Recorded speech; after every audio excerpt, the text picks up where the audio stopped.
back to RPS at PAX. We're here at day 2, we've just finished. As you can see, it's pretty empty right now, which Very is empty.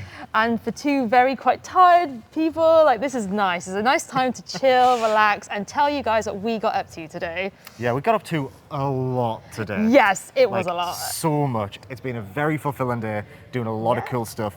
And the day started with you playing a demo of Lies of P. Yes, so this is one where I think we mentioned before, like we did a couple of, rounds of the show floor, and the last moment, like yesterday, we were like, there's a demo here for like Lies of P, we gotta play it. Like the last time it was at Gamescom, but yeah, so we got in quite early. I beeline straight to the booth.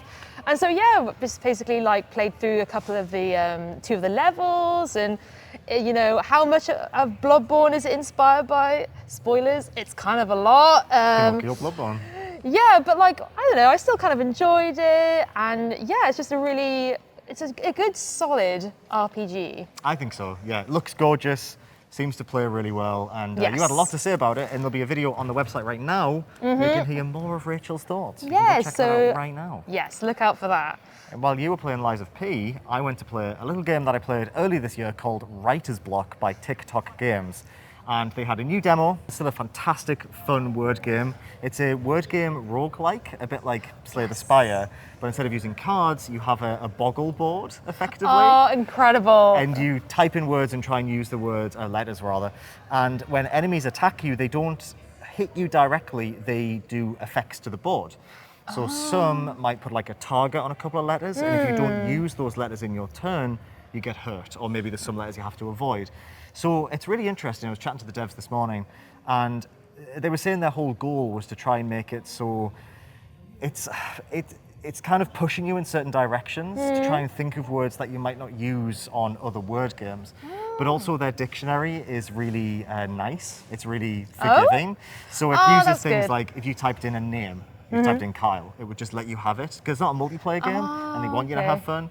But yeah, I loved playing that. That was a super fun game, and I can't wait to play more of that. Yeah, it looks so charming, and the art style's super good, like super cute. So yeah, definitely look out for that. Yeah, absolutely. Yeah, so after we done on the show floor, we went to the Team Fortress 2 panel where a bunch of the cast were there, which was incredible. There was the voice of the demo man and the heavy. The same guy does both voices, I was really surprised to hear. The voice of the medic, the voice of the sniper, and the voice of the announcer, who was also the voice of GLaDOS in Portal.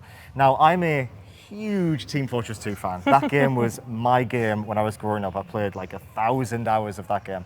So to actually hear from these people, these voice actors, and hear their stories, they were giving us little anecdotes about what it's been like to be a part of this cast and the legacy of the game and how it's influenced their lives. And also they were talking a lot just about voice acting in general, and also about other projects they've done. The voice of GLaDOS, for instance, she is also the voice of an aircraft safety system. Yeah. And she said that was the proudest she's been of any work she's ever done. This is how wild this is, right? Yeah, it was If you're nuts. a pilot, quite often you will hear the voice of GLaDOS if something might go wrong with the flight. And that voice has saved a bunch of airlines over the years. That's incredible. And yeah, it was a fascinating talk, really good, really fun bunch of people to hang out with for an hour. And then after that, we went straight to the adventure game panel. Yes, we did. So many panels. Started off straight away, and that was, both the panels today had a really good vibe about them, didn't they? Really good vibe. So Gearbox is very Randy doing his normal Randy stuff, chaotic. People going wild. People going wild. Yeah. But these 2 panels were much more people were just there to have a good time. The panelists were all really great. So yeah, at the adventure game panel, so a bunch of really big names from the history of adventure games. So we had, so obviously Ron Gilbert was there with Monkey Island, and of course we got Return to Monkey Island coming out soon. Yep, this month. There was Ken and Roberta Williams, the creators of Sierra Online. Awesome, that company made things like Kin's Quest. They kind of created the adventure game genre in many ways. and a bunch of other people too. It was a real who's who of adventure game legends, to be Yeah, it honest. really was. It was Everyone was so fantastic. pumped just to be there, and like at the end, Yeah. they were so friendly as well, and lots of really good questions from the audience. Yeah. So yeah, after that, we had a couple of moments with Ron Gilbert. So we've got an interview with him talking about Return to Monkey Island and what it means of him to return to a series as a creator and a writer, and like just all sorts of really interesting information. But yeah, It was a really cool interview. it was really good, wasn't it? I felt really good afterwards. So yeah, if you want to check that out, the video will be up. It should be up already. So yeah, head over to that. We'll leave links somewhere, up, down, all around. But yeah, it was really good. That was great. Amazing. I really hope that dog that just walked by is on camera. That was kind of wild. Just as you were talking there, I was like, what's that noise? Oh, it's paws. After that, we then went to play some games, which was good fun. Some games? Yeah, it's the first time I've had a chance to play games all weekend. Yes. I went to play Rift of the Necrodancer, which is a spin-off from Crypt of the Necrodancer by Brace Yourself Games.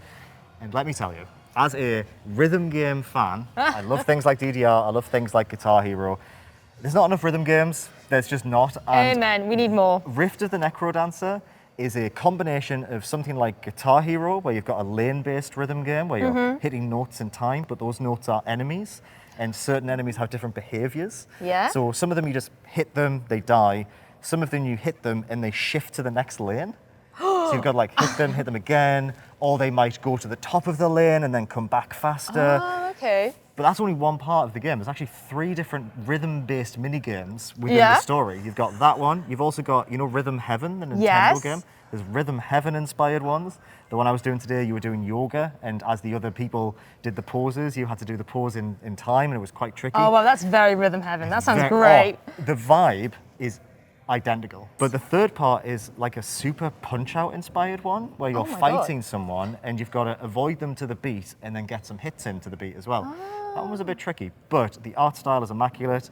The gameplay is rock solid already. It was early days. It was a very early demo I was shown today. And Oh my yeah, God. Rift of the Necrodancer has probably shot quite high up my list of It sounds so anticipated cool. games. Yeah, I am super, super excited to play All more the of that. ideas they're pulling from sound really cool. Yeah, absolutely. You've got me hyped yeah. now, and I'm not.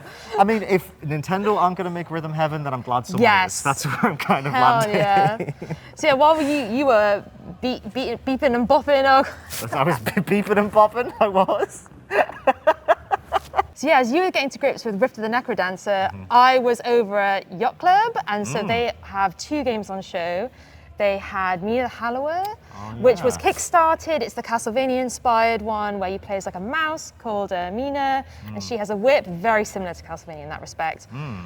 It's like a side-scroller, 2D, kind of Game Boy color palette and visual-wise. Yeah. And so yeah, I wasn't great at it, but it's just it's still really fun to play. Like, so part of Mina's power is that she's a hollower. So sometimes, like, if you're kind of finding it hard to navigate, like these rooms are very narrow.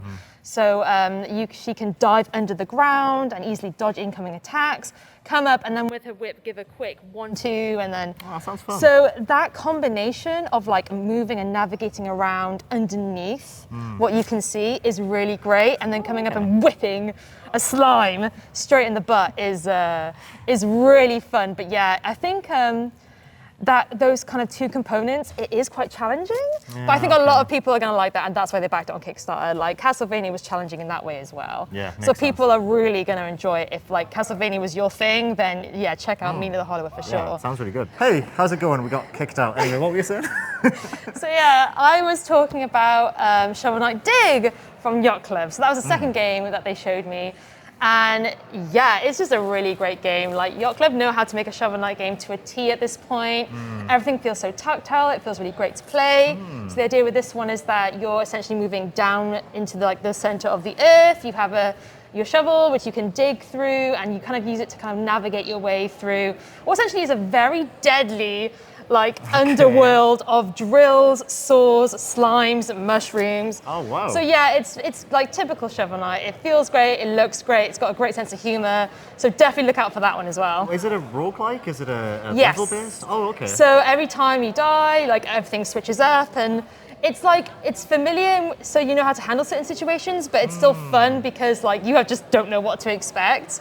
Oh, that sounds good. Yeah, it was really great. I think that's out of everything we've seen so far, like that was the one I've played and I've been like, yeah, this is where it's at. Like it just felt really good. And that's out in 2 Soon. weeks' time? Yeah, this like month. End of the month? Yeah. So definitely keep an eye out for that. We'll be reviewing it 1000%, so yeah. You'll make sure we Oh, are. hell yeah. Well, thank you so much for joining us again for another daily roundup. And thank you, as always, for being an RPS supporter. Without your support, we couldn't do things like this. We'll be back tomorrow with some more cool videos. We've got some pretty fun stuff lined up for tomorrow. Yes, I'm very excited. Some Team Fortress 2 related things, but I'll keep that as a surprise, even though I definitely said yesterday what it was. So thank you for watching. Stick with us for more RPS at PAX content, and we'll be back tomorrow. Bye. Thank you.